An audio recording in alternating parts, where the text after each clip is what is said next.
രണ്ടാം പിണറായി സർക്കാർ അധികാരത്തിൽ ഏറിയതിനു ശേഷം നിരവധി ആഘോഷ പരിപാടികൾ കേരളത്തിൽ ഉണ്ടാവുകയുണ്ടായി. അതിൽ കേരളീയം വളരെ പ്രധാനപ്പെട്ടതായിരുന്നു. നവകേരള സദസ്സ് വളരെ പ്രധാനപ്പെട്ടതായിരുന്നു.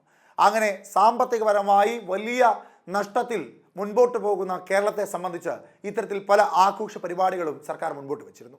ഇപ്പോൾ ഏറ്റവും ഒടുവിൽ സംസ്ഥാന സർക്കാരിൻ്റെ 4ാം വർഷം ആഘോഷിക്കുവാനുള്ള എല്ലാ തയ്യാറെടുപ്പുകളും എടുത്ത് മുൻപോട്ട് വരുന്ന പിണറായി വിജയൻ സഖാവിനും CPM എന്ന പാർട്ടിക്കും സംസ്ഥാന സർക്കാരിനും ചില വെളിവുകൾ ഇപ്പോൾ ഉണ്ടാകുന്നു. രാജ്യം അതിൻ്റെ ഏറ്റവും മോശകരമായ സാഹചര്യത്തിലേക്ക് കടക്കുവാൻ പോവുകയാണ്. അടിക്ക് തിരിച്ചടി എന്ന രീതിയിൽ ഇന്ത്യ നിൽക്കുമ്പോൾ പോലും ഇനി വലിയ സാമ്പത്തിക ബുദ്ധിമുട്ടിലേക്ക് രാജ്യം കടക്കുവാൻ പോവുകയാണ്. എല്ലാ തരത്തിലുള്ള അവശ്യ സാധനങ്ങളും ശേഖരിക്കണമെന്ന് രാജ്യം സംസ്ഥാന സർക്കാരുകളോട് ആവശ്യപ്പെടുമ്പോൾ അതിനുവേണ്ട എല്ലാ മുന്നൊരുക്കങ്ങളും ഓരോ സംസ്ഥാനങ്ങളും നടത്തുമ്പോൾ തെലങ്കാനയിലും കർണാടകയിലും കോൺഗ്രസ് അടക്കമുള്ള വിവിധ രാഷ്ട്രീയ പ്രസ്ഥാനങ്ങൾ ഭരിക്കുന്ന സംസ്ഥാനങ്ങളെല്ലാം മറ്റെല്ലാ പരിപാടികളും മാറ്റിവെച്ചുകൊണ്ട് രാജ്യത്തിൻ്റെ അതിർത്തിയിൽ നടന്നുകൊണ്ടിരിക്കുന്ന പോരാട്ടത്തിന് ഐക്യദാർഢ്യം പ്രഖ്യാപിച്ചുകൊണ്ട് ഇന്ത്യൻ സേനയ്ക്ക് എല്ലാവിധ പിന്തുണയും അർപ്പിച്ചുകൊണ്ട് അവരുടെ ശബ്ദമുയർത്തുമ്പോൾ കേരളത്തിലെ മുഖ്യമന്ത്രി മാത്രം 4ാം വർഷം ആഘോഷിച്ച് നടക്കുകയാണെന്ന ആരോപണത്തിൻ്റെ തീജ്വാല ഉയരുമ്പോൾ ഇപ്പോൾ അന്തിമ നിമിഷത്തിൽ പിണറായി വിജയൻ സഖാവ് അല്ലെങ്കിൽ കേരളത്തിൻ്റെ മുഖ്യമന്ത്രി ഒരു തീരുമാനമെടുത്തിരിക്കുന്നു. ശേഷിക്കുന്ന 6 ജില്ലകളിൽ നടത്തുവാനിരുന്ന 4ാം വാർഷികം, സംസ്ഥാന സർക്കാരിൻ്റെ 4ാം വാർഷികം നിർത്തിവെച്ചിരിക്കുന്നു എന്നുള്ള വാർത്ത. അദ്ദേഹത്തിന്റെ വാക്കുകൾ കേൾക്കാം. നമ്മുടെ രാജ്യം പ്രത്യേക സാഹചര്യം നേരിടുന്ന ഒരു ഘട്ടമാണിത്. അത് നമ്മുടെ രാജ്യത്തിന് നേരെ നടന്ന ഭീകരാക്രമണത്തിന്റെ ഫലമായി ഉണ്ടായതാണ്.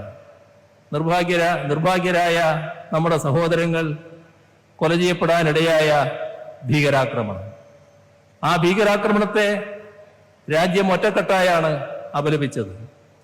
ആ ഭീകരവാദികളെ ശക്തമായി നേരിടണമെന്ന അഭിപ്രായവും രാജ്യത്ത് ഒറ്റക്കെട്ടായി തന്നെ ഉയർന്നു വന്നു. ഇപ്പോ ആ ഭീകരവാദികൾക്ക് പിന്തുണ കൊടുത്തുകൊണ്ട് നമ്മുടെ അയൽ രാഷ്ട്രം പാകിസ്ഥാൻ പ്രവർത്തിക്കുന്നു എന്ന സാഹചര്യം ഉണ്ടായിരിക്കുന്നു. നമുക്ക് തുടരെ പ്രശ്നങ്ങൾ സൃഷ്ടിക്കാൻ വേണ്ടി അവർ ശ്രമിക്കുന്നു. ഇതൊരു പുതിയ അന്തരീക്ഷം സൃഷ്ടിച്ചിരിക്കുന്നു. ഈ ഘട്ടത്തിൽ മറ്റെല്ലാ ഭേദചിന്തകളും മറന്ന് ഇന്ത്യക്കാരെന്ന നിലക്ക് ഇന്ത്യയുടെ അഖണ്ഡതയും പരമാധികാരവും ഭദ്രതയും സംരക്ഷിക്കുന്നതിനായി നാം അണിനിരക്കേണ്ട ഘട്ടമാണ്. മറ്റെല്ലാം മറന്നുകൊണ്ട് രാജ്യത്തിന് വേണ്ടി അണിനിരക്കുക എന്നതാണ് ഈ ഘട്ടത്തിൽ ചെയ്യാനുള്ളത്. അതിന്റെ ഭാഗമായി ഇത്തരമൊരു സാഹചര്യം അയവ് വരുന്ന മട്ടല്ല കാണുന്നത്, കുറച്ചുകൂടി മുറുകി വരുന്ന ഒരു ഘട്ടമായിട്ട് തോന്നുന്നു.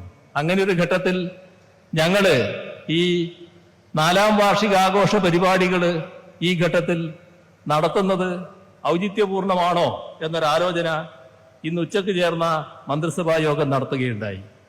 അപ്പൊ ഞങ്ങളതിൽ കണ്ടത് ഈ ഘട്ടത്തിൽ നമുക്ക് തുടരേണ്ടതില്ല എന്നാണ്. പക്ഷേ ഇന്ന് ഉച്ചക്കെടുത്ത തീരുമാനം അപ്പോൾ പറഞ്ഞാൽ നിങ്ങളെല്ലാവരും പ്രയാസത്തിലാകുമെന്നുള്ളത് കൊണ്ടാണ് ആ ഘട്ടത്തിൽ പറയാതിരുന്നത്. ഇന്ന് ഇവിടെ വെച്ച് പറയാമെന്നാണ് കണക്കാക്കിയത്. ഇതിന് ശേഷമുള്ള ഇനി 6 ജില്ലകളിലെ പരിപാടിയുണ്ട്. അത് തൽക്കാലം മാറ്റിവെക്കുകയാണ്.